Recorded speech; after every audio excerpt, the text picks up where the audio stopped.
bylaws or governing document. This was not sent out in advance because we would prefer just to go through it one by one. I know you had the previous governing document. We kind of overhauled it with just suggestions, but by no means do we need to solve it today, but just try to clarify what we currently do and how we do it. So if you want to take a perusal, but I thought we could go section by section. There are a couple, not big things we need to talk about, but definitely some things that we would love committee's input in before we go to a next draft. Just if you don't mind, we can probably start out of order. We can get to the, what are we approving thing? Yeah, we can approve minutes when Hannah gets here. Yeah, I can absolutely, let me get No, you know, an updated number on those artist access grants. We did, as of a day or two ago, we had 19 artist access grants in, applications in. I don't know how strong they are. I haven't looked at them yet, but the number is good, and I expect plenty more to come in over the weekend. Let's see, sorry. We are currently at 21 applicants for the Artist Access Grant Program, in which we have a little less than $15,000 to dole out. So. And not every grant is $1,000. It's minimum $100, maximum 1,000. Any feel for how that compares to last year when we first opened it up? I can give you that in just a moment, Jerry. Well, the pizza smells wonderful. It's good, it's really good. And it's piping hot. You want to smack some between some plates and take it for later, you're more than welcome. No, I'll see the cardboard. I think that's it. Sorry for doing pizza again. This meeting snuck up on me. No. And it's very conveniently next door. Yeah. So might Is that a become new place? Nola's, yeah. Well, they closed the one over Oh, that's across from the Garvey building. It is Nola's, right? It is Yeah. Nola's. And they just opened where Pino's Palette was. Same owners as the east side, is from what I understand. But it's dangerously close to us now, so. So they closed the one on East Douglas? Yeah, Okay, I didn't realize they were doing that. yeah, that one closed, I want to say December, like it's been pretty recent since it closed. Do you go to Sabar much? Yes. That's one of my favorite spots. Yeah, it's good. Also, Yobi's has a really good vegetarian burger, of all places. And amazing onion rings. We know the square pretty well. Need like a keto place. That doesn't seem like. Well, I was really sad when Lotus Leaf closed. That Yeah. was always a go-to for me too. Honestly. Do we have Highlights anyone? the things that Yes. she's just doing. No, she's tried twice to get on and it hasn't worked.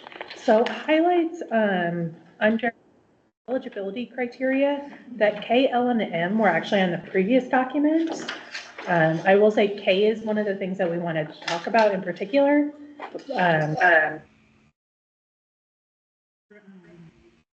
Items in the battery. Okay. Test? Okay. So K, L, and M were what was in the previous document, and then chair and vice chair. Yes, so this was in the previous document as well, but to our knowledge, we didn't have this subcommittee or additional committee. The operational partnership agreement, Yep. is that considered cultural institutions? Yes. To the best of your, so cultural institutions would be LAM, Aviation Museum, they provide annual reports to us. And in the same vein that our operating grants are, we have not, I don't know if you've ever seen a subcommittee like that. That's something we would love to discuss to figure out, do we need it? And if we do, how does it function? And who would want to be on that committee and what would their workload look like? Jerry, we had 21 applicants in the first wave last time, so we've matched it. Those are just a quick go through of the highlights. Jerry, do you remember when Mary was chair, if she was doing anything along the lines of that for the operational partnership review? So When Mary was chair, did she do anything with the operational partnership review? I knew she did a lot more, but she was also serving on the Arts Council at the same time. Well, so that's where, we don't think that we've had any sort of formal review of our institutions. We haven't had a formal reporting. It's kind of, they would just send us stuff, and it was, not that they weren't reporting to us, but it wasn't in a cohesive manner to where we have decades of tracked material that we can compare and contrast against. So we have no reason to believe it didn't happen, but not in a formal subcommittee fashion. I believe it was just done through my predecessor and probably the manager to a certain extent. We do hold board seats on all of the boards. So that's part of our checks and balances of monitoring the activity at the organizations, is through those board seats. So it'd be relevant that they would serve in whatever subcommittee if it happens. But definitely something to explore. Do we have anyone online yet? Nadine is here. Wonderful. Since we're on the bylaws, is there anywhere anyone would like to start? Just a quick question, everyone. And I saw this yesterday. So under eligibility, letter A, as I read that, I would not be eligible to serve on board, which is probably, I mean, if it makes sense to me, but, all persons appointed shall be residents of the city or shall reside within the territory subject to the jurisdiction of the respective board or commission. What is the jurisdiction of the board or commission? Just so I have clarity on that. City limits. So this is where, this is straight out the city ordinance for boards and commissions. I would say that the Arts Council appointees would not necessarily have to be part of it. Are you in Sedgwick County? I'm in Sumner. Okay. Yeah. I can throw a rock and hit Oklahoma. Okay. Yeah.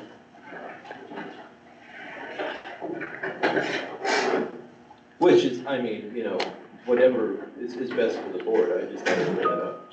I know that we've had this come up in other boards. We recently had a couple people term out on our design council who lived out of city limits. Our process with that was to wait till they termed out, and they just weren't eligible for review. So that's how we handled in that.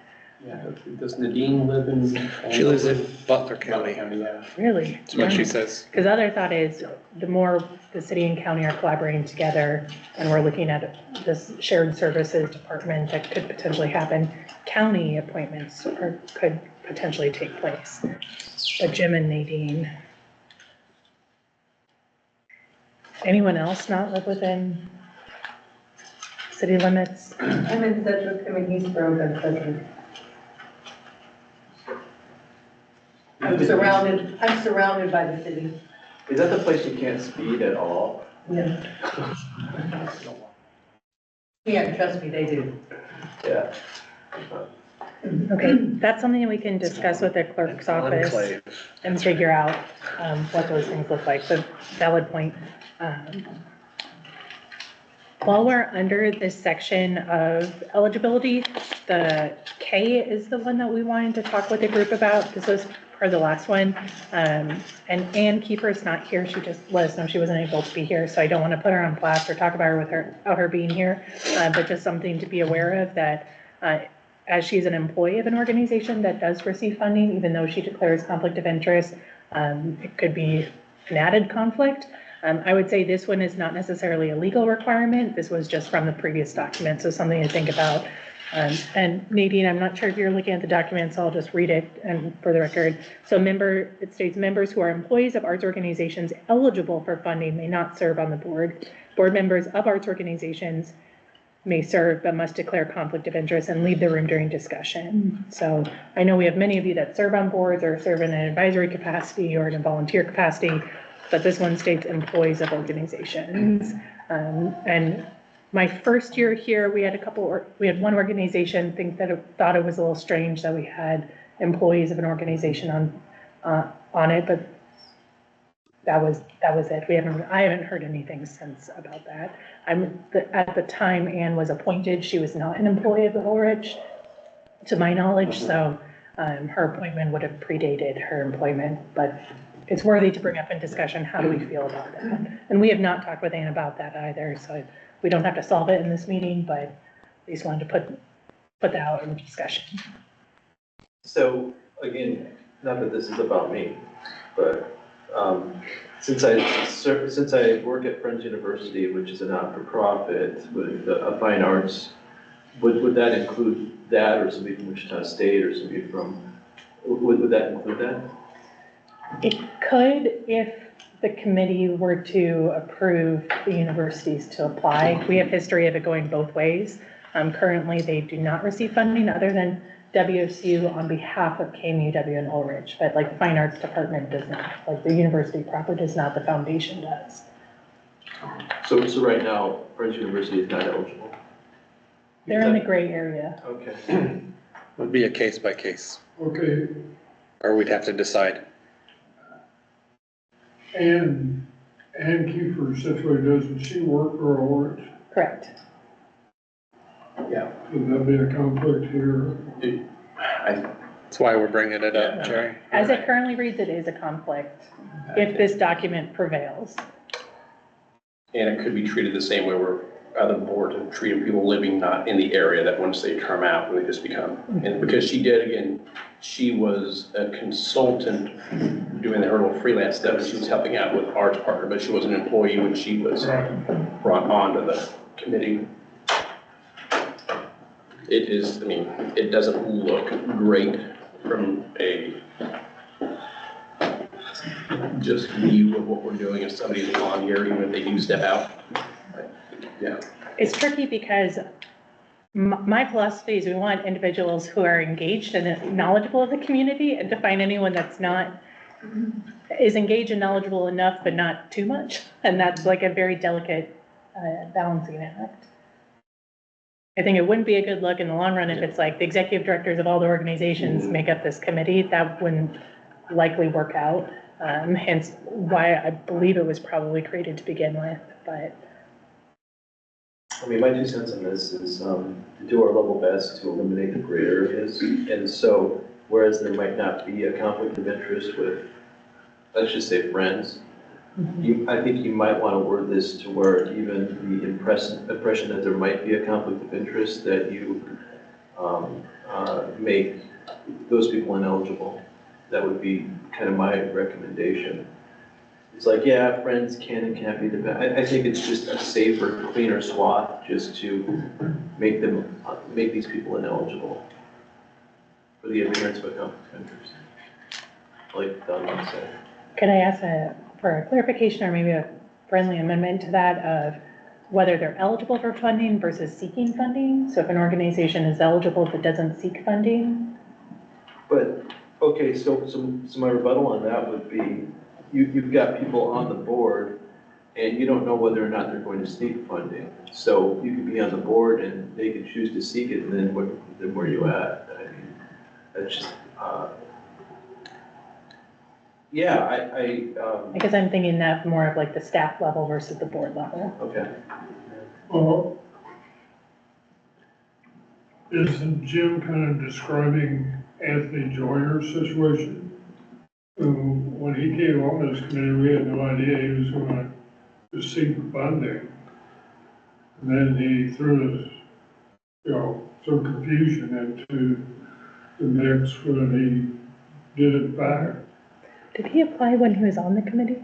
Was he off by that time? He was transitioning off the board. I mean, it wasn't official, and so it did create a lot of But that is, it's tough. heartburn. If you're on the inside helping develop the application, and then you're also the one filling it out, that's definitely a conflict. Yeah. I mean, I think the board could alleviate some of this gray area by at some point deciding whether or not university fine arts groups are eligible.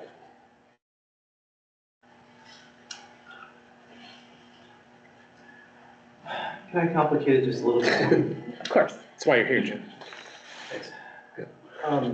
So I work with a lot of my friends, and I would call them friends at Friends University, who are in the fine arts, and a lot of them also serve on other organizations that have sought funding, right? Is that right?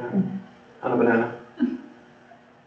So that's a bit of a conflict of interest, or is that something that you're just never gonna get over all that? I don't think so. I mean, I know people that have applied that, I think that's, and they're direct applicants. I mean, I think that's where, depending on the situation, you have to exclude yourself, but.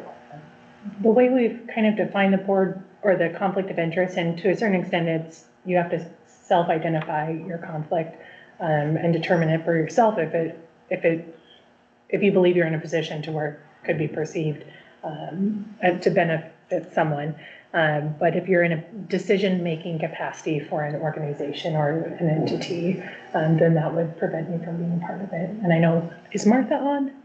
She is, I don't know how. Okay, I know Martha is involved with many organizations, and has some of the ones you're involved with, you declare conflict, but not necessarily others. Jerry, I know you volunteer with one organization, but you're not in a decision-making capacity is my understanding of it. So that doesn't necessarily mean you would be able to sway it one way or another. No. So that's how we've done it in the past, is self-declaration based on decision-making capacity. I am online. Can you hear me? Hi, Martha. We Yes. can, yes. Hi. Yeah, so like I disclosed that I'm on music theaters board in a decision-making capacity. And so I don't get to vote on that one, but I'm not an employee of any arts organization.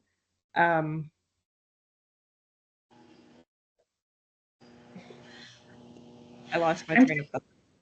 I'm trying to think, because you were on the Orpheum, but not on the Orpheum, like you were in a support role, but not in a decision-making.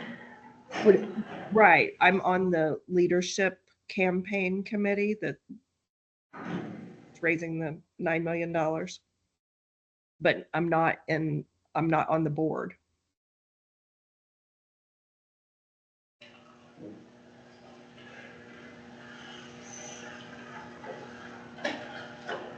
Any proposed language change, or do we want to sit on it and come back to it in a future meeting?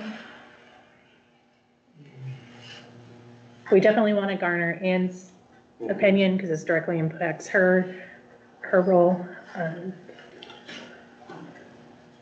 Yeah, I would allow her to chime in. I mean, I like what it says there. I think it's the way I read it, the intent is clear, kind of the thing we put out, so we don't have a whole bunch of decision-making people on this committee, and then in some way creating the appearance that they're swaying the dollars one way or the other. And then like Jim's comment, I mean, it's hard to not have, because if you look at the next one, have knowledge of the arts and cultural community of Wichita, not being associated with these organizations. And especially with us sitting on this committee and meeting them every year, you do then start seeing them around and have conversations, so.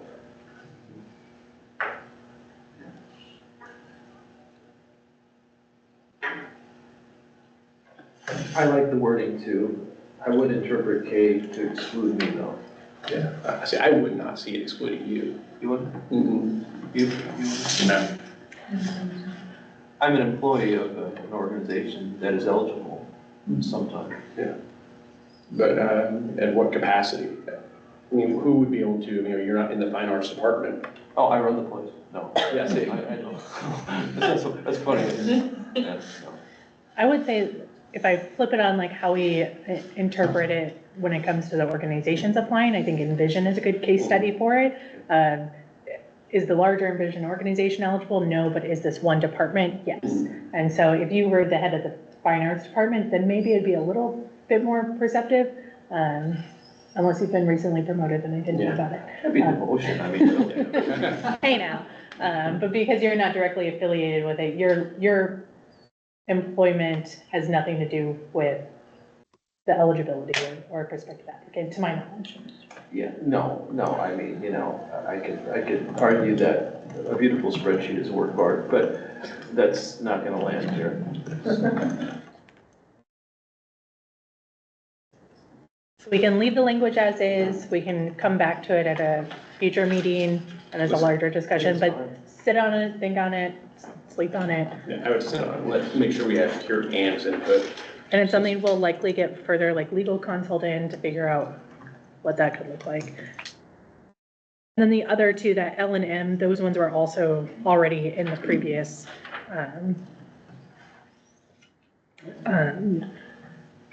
document as well. So those three are the ones I would say you have control over to a certain extent. The other ones are per the ordinance for boards and commissions. Those K, L, and M are the ones that we can refine language on. And if there's anything additional you would like to see in there, we can do that as well.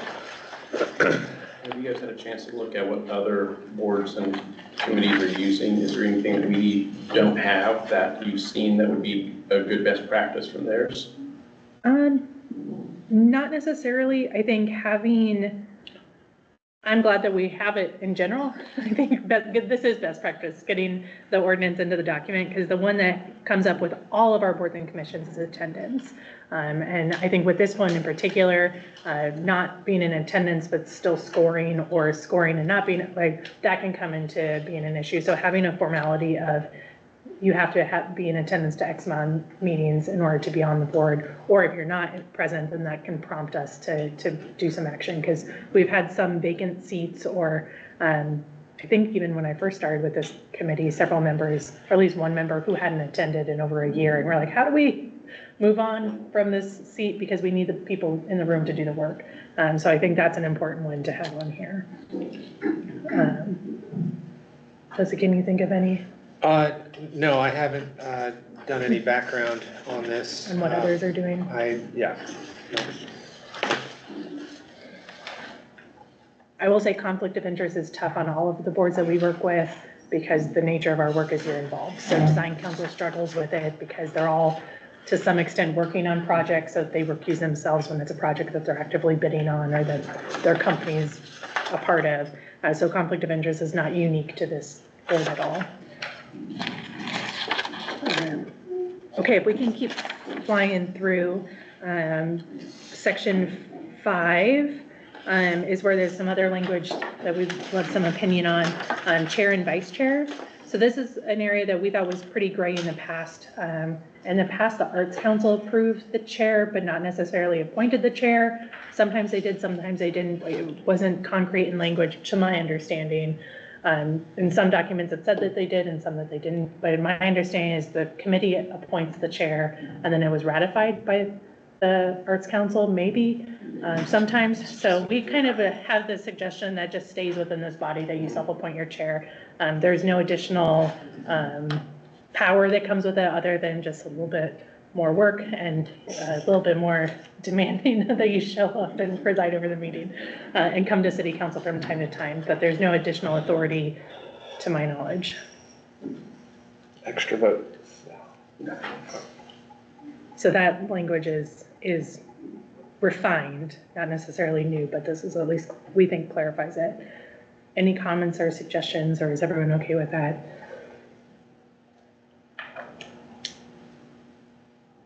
And then in the past, we also saw some back and forth on if it was a one-year chairman or multi-year or termed.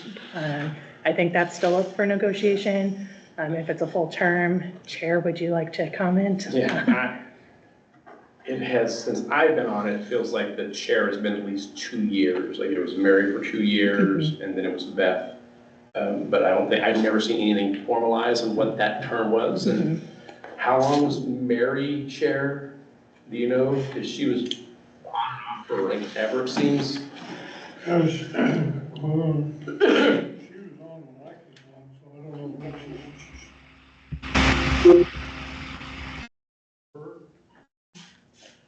Would you like the position to change every year? That's how we do it on some of our other boards, but it doesn't have to be that.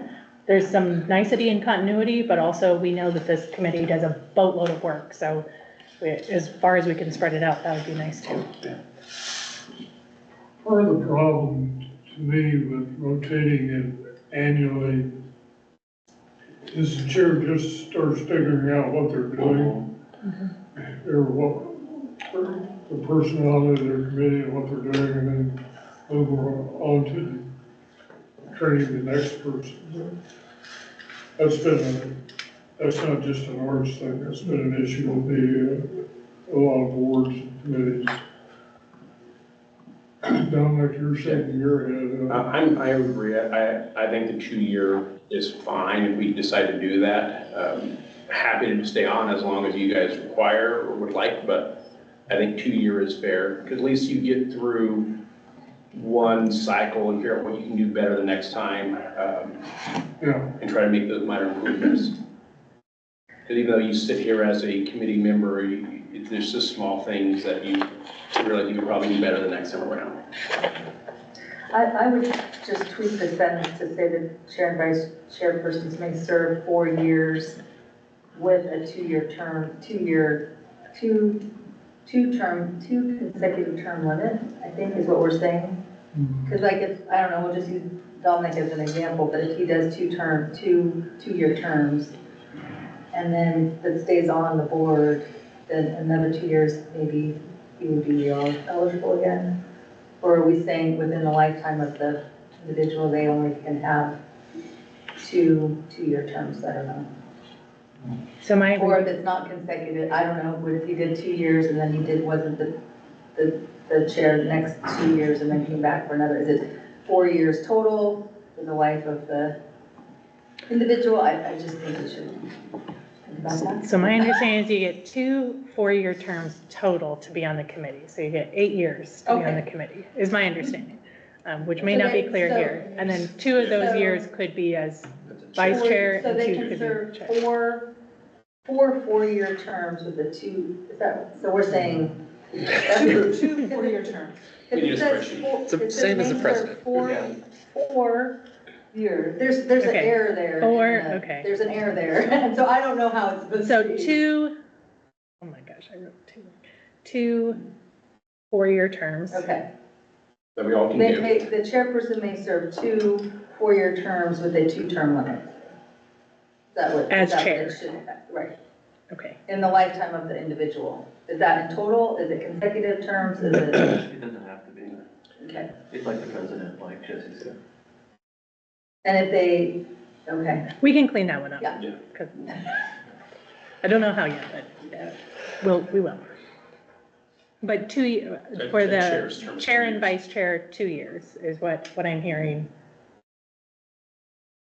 I'm okay Of with 4 consecutive. years. I think 4 years for you chair. have- If it takes you 1 year to kind of figure out, your place, then having just 1 more year is okay, but having those other 3 years, I think it benefits the whole committee. Okay. but 8 years, 2 4-year terms would be 8 years in total, which is a really long time for one person to be in charge. of Person would have to be in my opinion. I don't know. Appointed to the So I don't know board that they could be chair for Yes. 8 years. Yes, Chair. Well, They if they would- had 2 4-year terms, that would be 8 years. but then you'd come on, you'd be appointed, and then immediately become chair of the committee. Yeah, yep. Well, are we talking That's about, true. so are we talking about, so you're saying this sentence is not referencing their role, the chair and vice chair not serving in that role for 8 years. 8 years? No. Okay, because that's how, I think that's kind of how it reads. Yeah. That's how I read it too. Yeah, You're talking so you're saying a board member can serve 2 4-year terms? Yes. As a chair and vice chair person, that individual is only allowed to serve 2 two-year 2-year terms. terms. So I think that just has to be Yeah. broken out into different. So max 4 years in that leadership position. Inside of the 8 years. Perfect. Yeah, okay. And then city ordinance is typically, you have to take a year off and then you could be reappointed. So you can serve more than 8 years, but you have to take that year off. So that's just probably not so just. I think there was some discrepancy. Yeah, I thought that was life. Um, interesting the way you So at one point in this document, before I edited it yesterday, it said you had to take a year off, and then another point it said you had to take 2 years off. Yeah, pretty sure it's a year. We'll just need, I think we'll Yeah. just need to get clarification on that. And we'll add term limits, maybe under eligibility for all board members.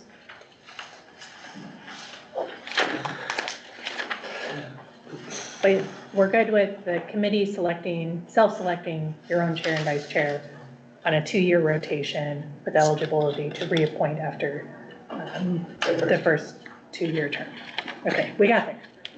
Okay. You having fun, Nadine? Yeah, Okay, committee, It's- just I checking. find it ironic that we judge people on their applications on how well they work. It's like, okay, it's not a slam dunk. committee composition, this was the same as it read previously. If there's any suggestions for additions or edits. We don't necessarily formally tally who's in what role, but we anecdotally know this information. I just hate that it doesn't add to 11. Well, some people may cover that. It's true.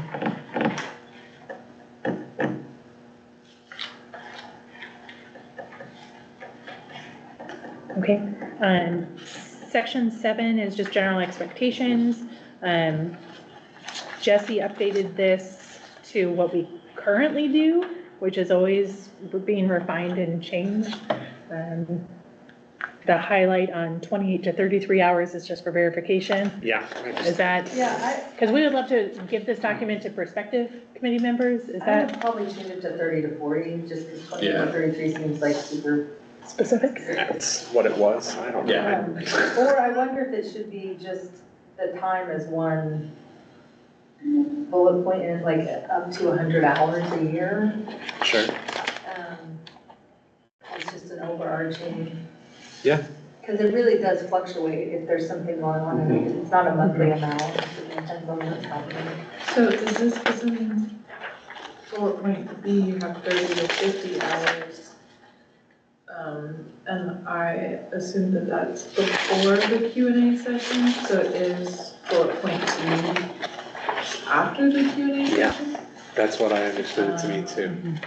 I did not edit much of number A, or letter A. I added B and B, C, yeah, B and C based on letter A.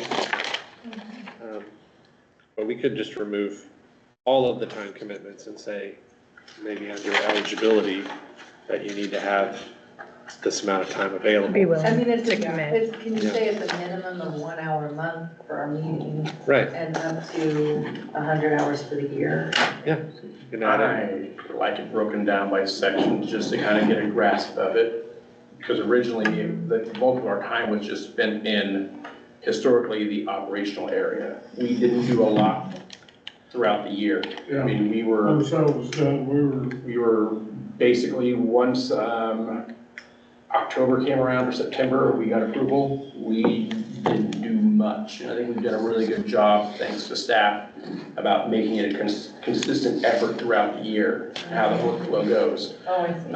Also increasing the amount of hours that we're spending, so thank you, staff, Jesse. and we didn't have things like the Thrive grants. Yeah. I mean, And that one, again, is every other year, so we won't have that next year. Well, and artist access used to be done under a subcommittee, but it was 5 or 6 grants, 3. Yeah, that's because that NEA, that was a big Mhm. push that wouldn't happen all the time. Well, and I don't mean to belabor the point, but last year was a little odd in that everything got pushed back because of the cultural plan.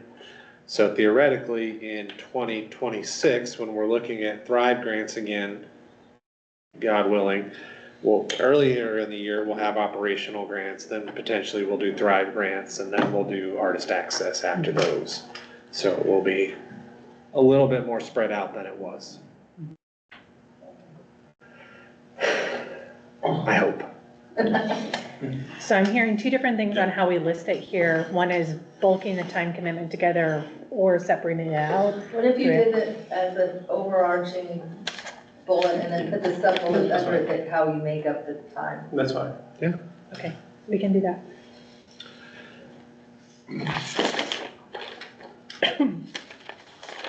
I just think it's also nice for council or other members to see how much time that this group spends on it. That's something that we try really hard to reiterate consistently is like, these decisions are not made in a vacuum. There's a lot of deliberation and thought that goes into the final result. if we can go back and start from the beginning under background, because is Martha still on? Martha Would is love on. to, Martha, garner your perspective and for others. We tried to clarify the language about the relationship with the Arts Council. It's been very confusing. So is it a subcommittee of the Arts Council? Who does this body report to? That's been very hard to delineate. So to our best of our knowledge, this is kind of the general background of how the committee was formed, but then also where we function today or how we function today. So not to read the first part of it, but where I'd love some feedback is the top of the second page, where though the Cultural Funding Committee is supported by the Arts Council sponsors food and does appoint 4 people to this board, but the CFC is an official board to the City of Wichita and follows the standards and conduct of a city board, which is why it's a public meeting. We record it, we post the agendas, et cetera, and we report to City Council, who are ultimately the governing body over this committee's work. So the CFC is supported in part by the Arts Council, but reports only to the City of Wichita, versus in previous documents, it seemed like there might have been some reporting to the Arts Council, but it seems strange to me to have 2 governing bodies, and it's administered through the division. So I wanted to clarify that the Arts Council supports this work, but does not govern the work. That's my interpretation of how it functions, but I'm newer to the rodeo than Martha. I'm curious what your perspective is as a former chair of the Arts Council, if you're with us. If I turned my camera on, I did not mean to. We cannot see it. Oh, good. Can't find what I'm looking for. The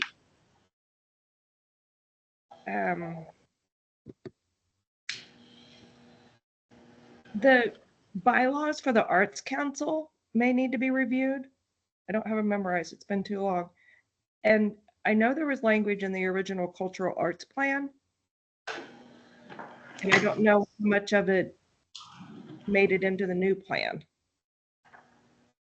But that's how it was defined as far as what the role of the Arts Council was.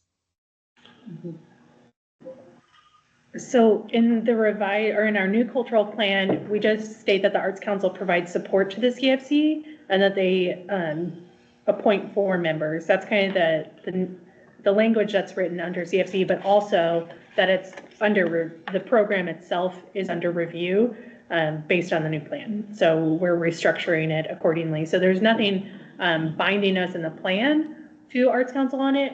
But we did just update our operating agreement with Arts Council to clarify this a little bit. So the agreement that was approved for 2025 is that the Arts Council will, I'm just going to read it verbatim, support the city's cultural funding program by 1, appointing 4 individuals, 2, offering programmatic and project grants.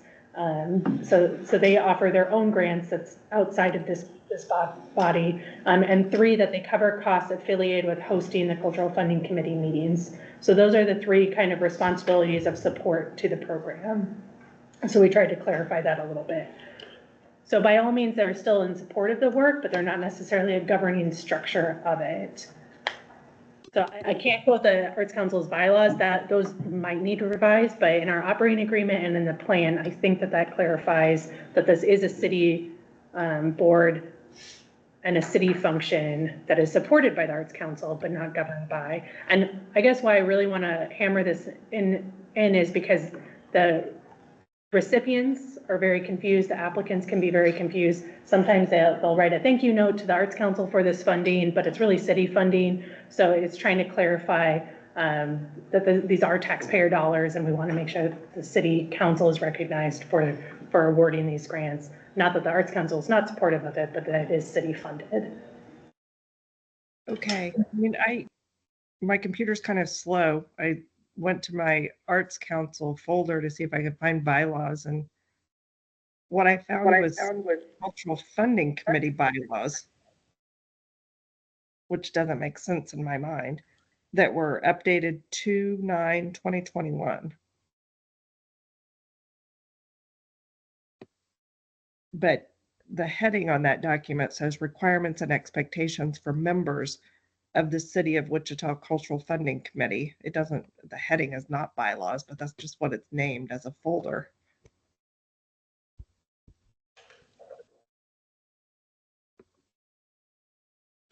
But I do find now bylaws from 2014 for the Arts Council.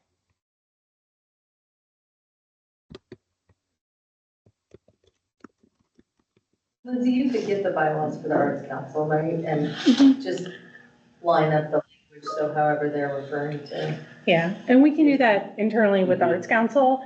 I guess my goal with bringing up in conversation today is just to clarify it from the group so that we all are on the same page, or if I'm missing the mark completely, that we want to be more in tandem, we can figure that as well.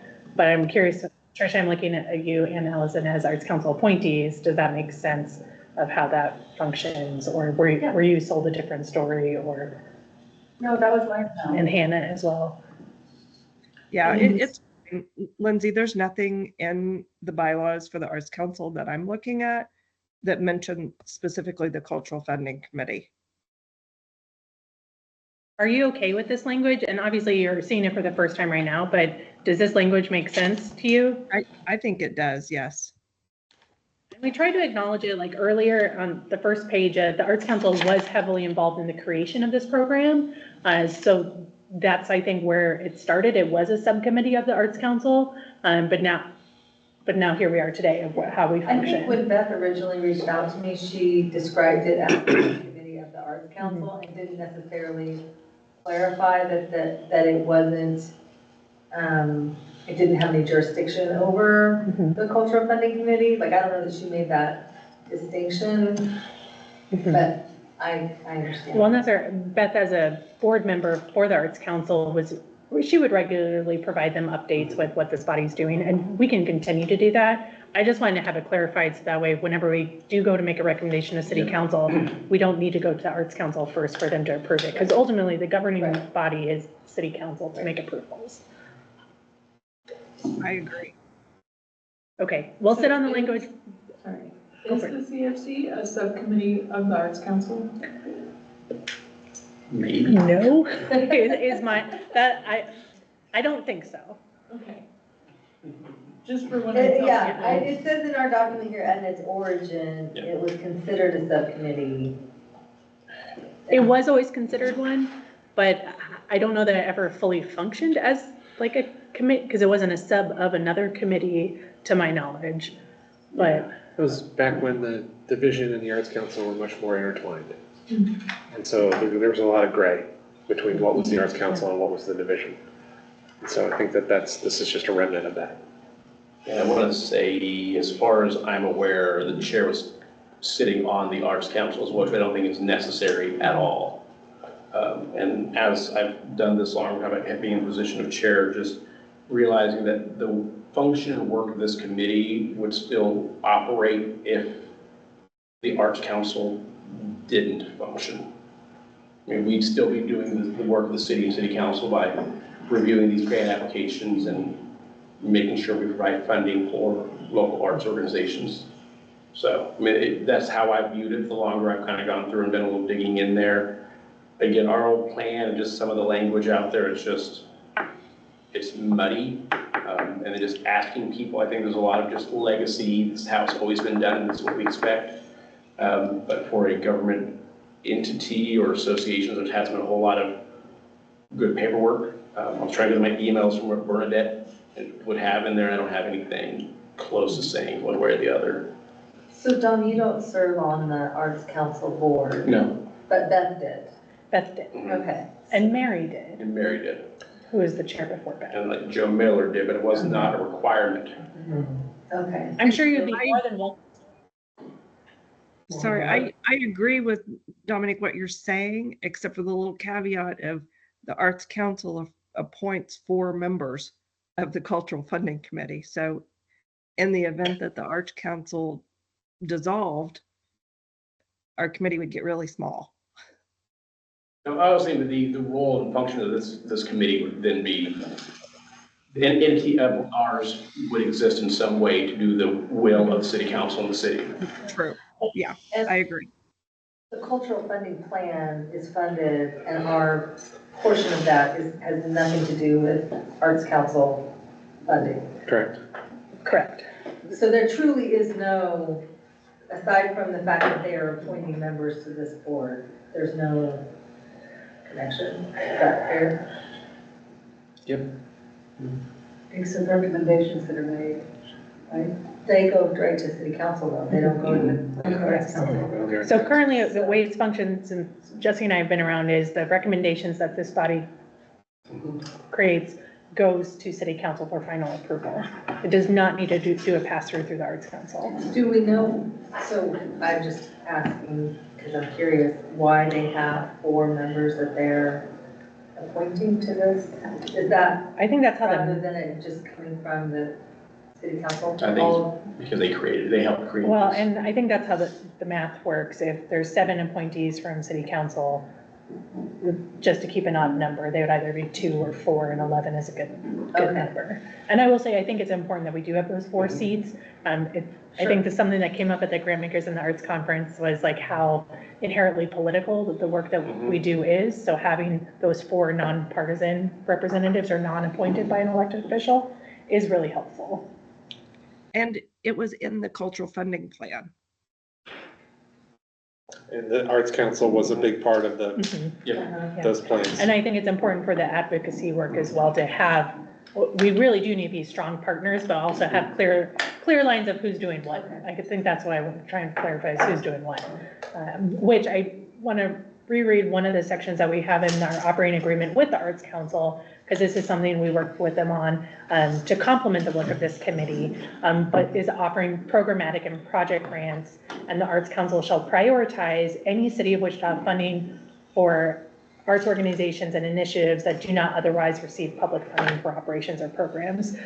So the City of Wichita does provide them funding, which they do sometimes re-grant out in the community, and we have asked them to prioritize entities that do not already receive funding. And part of that is we don't want the same entity to receive multiple layers of public funding in ways that they have the ability to fund things that this body would never be able to fund. So that provides an avenue for a great idea or a great artist or a great project to exist in the community that would not be eligible for whatever reason to apply for this funding, that we could then steer them into, there's this other funding available that you'd be eligible for.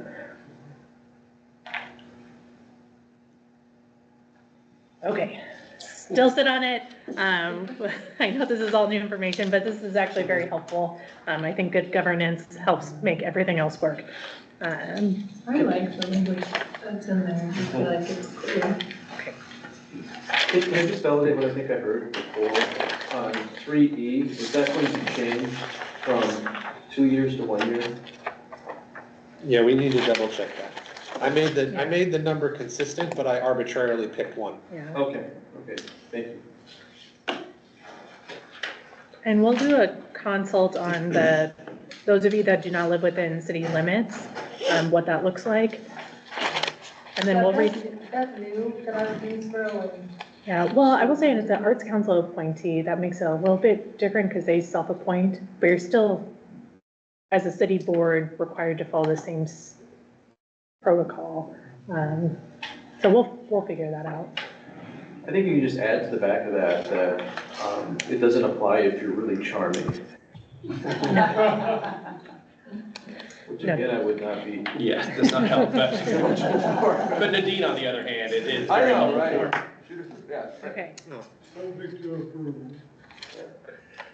Okay. Anything else?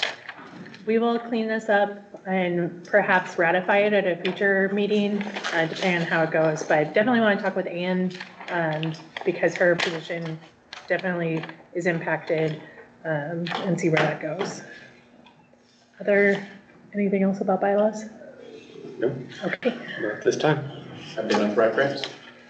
Well, do you want to go back and do the minutes? Did we do that? Nope, we did not do the minutes. I'll do that last. Okay. Hopefully you all had a chance to review the minutes while we were discussing, bylaws. One correction on the minute. Thank you, Jerry, yeah. We have Members present, you combined Jim and Oh, no, sorry. I wrote Jerry Long. That's not you. I'll fix that. Thank you. I'm missing an L in my name. Ah! It's okay, happens all the time. At least you didn't get super. Oh, creative. somewhere It's in on the the, second page, on the Oh, okay. back of the. all right, yep, there you are. Okay, thank you. Any other thoughts or changes? And also you're Patricia in this one. Better Trish, but I'm- It just, I bounce around on that because online in the thing, yeah, I'll fix it, yeah. I'd like to say that your font is horrible. Is that Comic Sans? You're gonna knock that off. I think this might be the city's official font. You did Jerry Long again. Yeah. Did I? Golly, jeez. Jerry, I don't know. Ultimately, Jerry Long did it. Ultimately, Jerry. We did not get married. And it's again. Oh, I see it, yes, I'll get there. At least you're consistent. Yeah. And It's invented Ann has person. no E on it.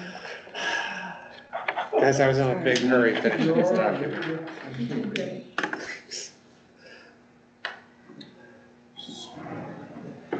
So with the corrections of the committee's names being corrected, do we have a motion to approve the minutes with those corrections? so moved. Second? Second. Any further discussion? All in favor? Opposed?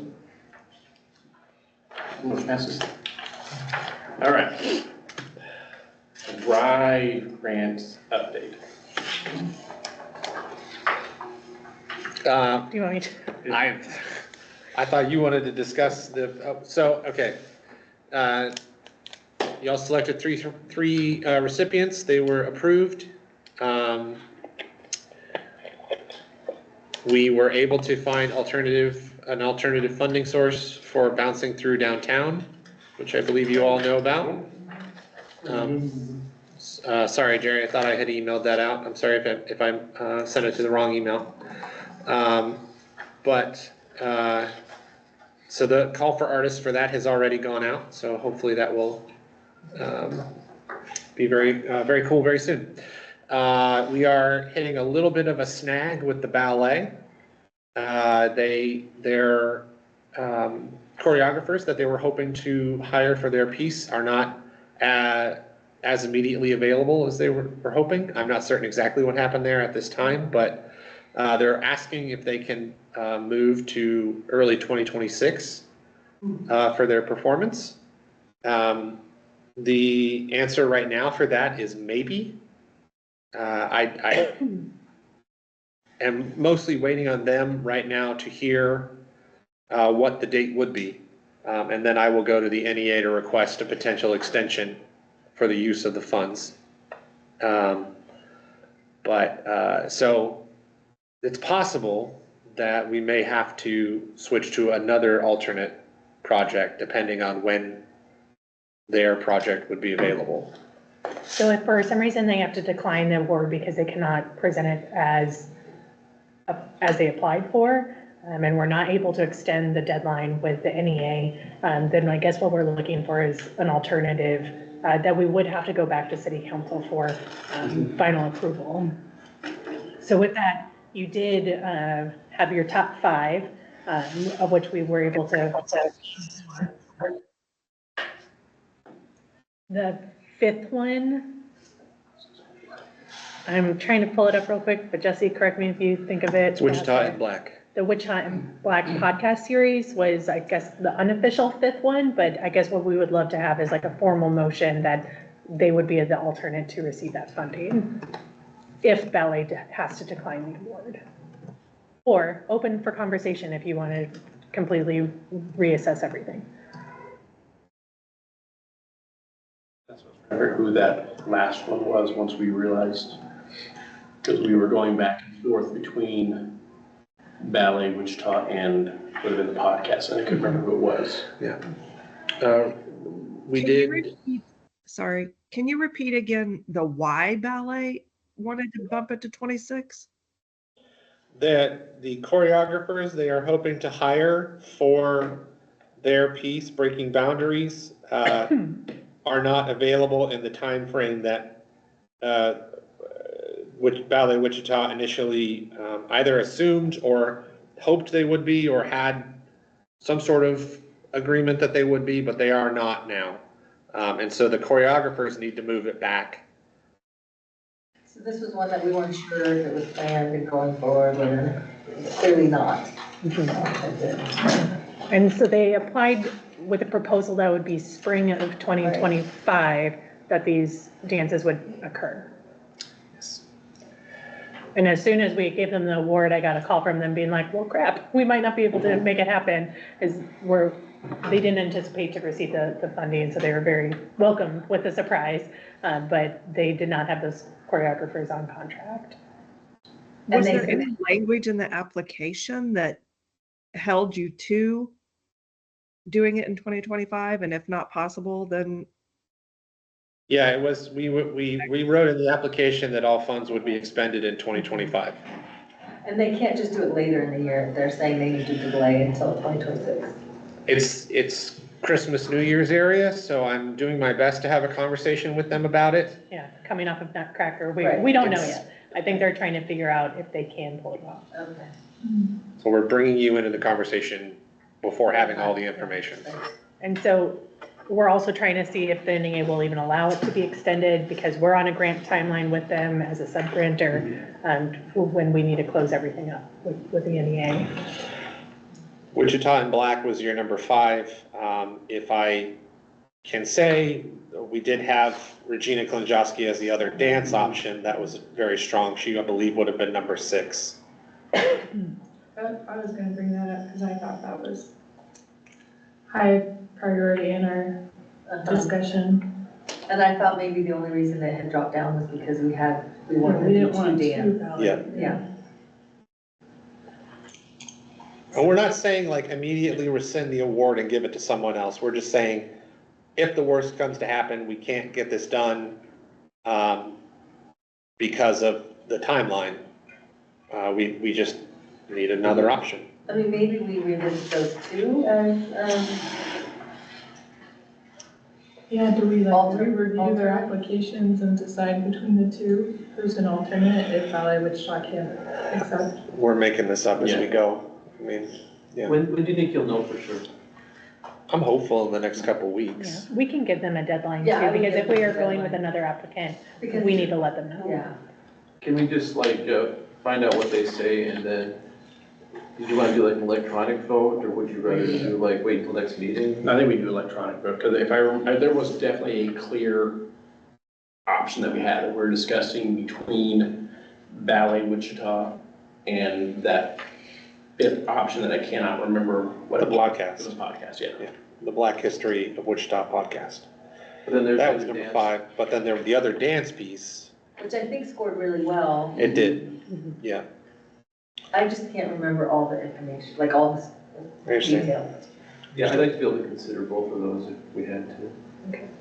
So we'll get final approval from them, because it might be moot, by the end of the month. We'll give them a Absolutely. January 30th. I mean, they should be able to figure it out. I would think So so. the NEA should be able to tell you right away if you can do it or not. Yeah, yeah. If the NEA I says no, then almost we're feel like done. we shouldn't even be asking the NEA. I feel like, I mean, I know if you guys we've done it, but part of me feels like we should be operating within the constraints that they originally provided, and we shouldn't be, I don't want them to think that I don't want to use the word difficult, but like, we're gonna apply again in the Yeah. future. Like, I just would prefer that we're operating within the guidelines that they gave us, and that we're not trying to get special consideration because our organization. Well, the only thing that I'll add to that very briefly is that when I initially applied for this, I said that our period of performance would be 2025. And so it's possible, I think I could have said all the way up to 6 months later than that. Okay, So it's possible that I can request the full 2 years. okay.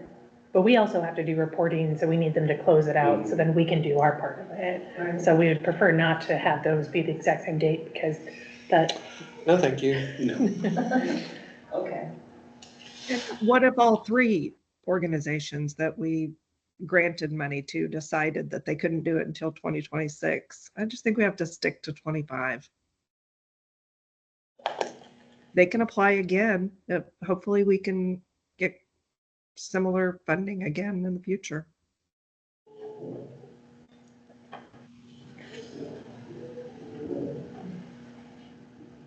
Is there a will in the committee to say it's 2025 or nothing?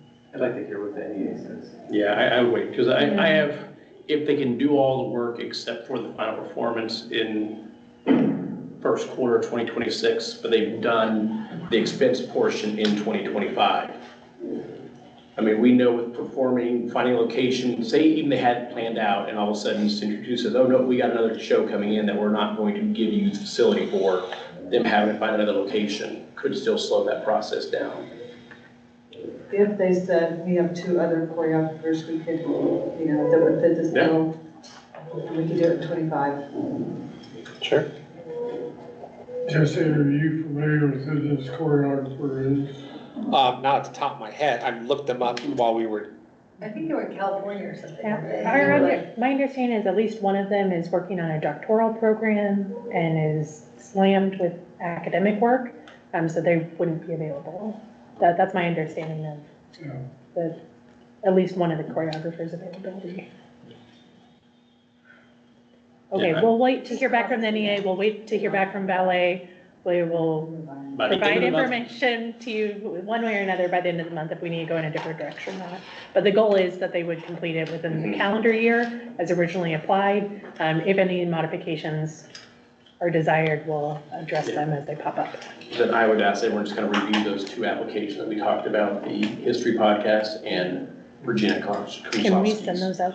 I'll try, I'll figure out how to do that. Should still be able to have access to it. You theoretically, you still have access, but I'll make sure. Okay. Okay.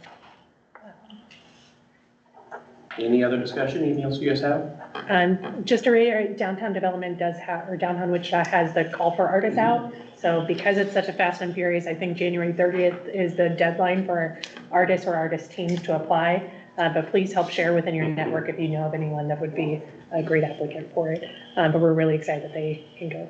And then I guess not on that, but maybe an as may arise if possible. We are way past time. The Shout did a really nice cover story about music on site, which was at Friends University. Yeah. And I know that's an organization that has kind of come up in a gray area over the last few years, but the Shout did a really wonderful story about that opera conference, which, are you involved with music on site at all? I'm curious. I have in the past, not this actually.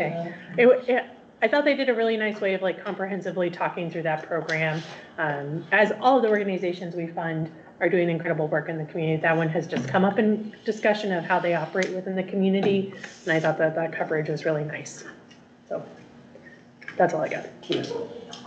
Anything else? All right. If nothing else, I'm open for a motion to adjourn. Motion to adjourn. All right. All in favor? Second. All right. Take some pizza if you'd like. Okay. Thank you, everyone. Feel better, Martha. Thank you, Nadine. That's going on. Feel better, you. Martha. Bye. Thanks. You know, Lindsay, when I first came on this committee, Mark was